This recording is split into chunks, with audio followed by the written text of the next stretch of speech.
اعوذ باللہ من الشیطان الرجیم، بسم اللہ الرحمن الرحیم۔ MB حدیث و وظائف یوٹیوب چینل میں خوش آمدید۔ 3 جگہوں پر جھوٹ بولنا جائز ہے۔ حضرت اسماء بنت زید رضی اللہ تعالیٰ عنہ بیان کرتی ہے کہ رسول اکرم صلی اللہ علیہ وآلہ وسلم نے فرمایا کہ 3 جگہوں کے علاوہ کہیں جھوٹ بولنا حلال نہیں، یعنی صرف ان 3 جگہوں پر جھوٹ بولنا جائز ہے۔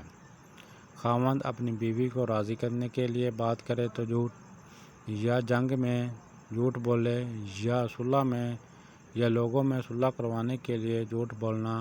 خاوند اور بیوی کا آپس میں جھوٹ بولنے سے مقصود یہ ہے کہ آپس میں محبت اور دائمی الفت پیدا کرنے کے لیے جھوٹ بولنا، تاکہ خاندان کا شہزادہ نہ بکھرے۔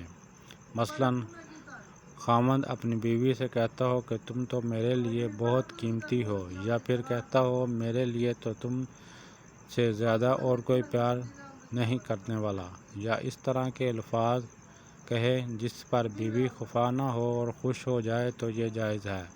اور جنگ میں جھوٹ بولنا یہ ہے کہ وہ اپنی جانب سے قوت اور طاقت ظاہر کرے اور ایسی بات چیت کرے جس سے اس کے ساتھی اور فوجی طاقتور ہو جائیں اور اپنے دشمن کے خلاف تدبیر کرے۔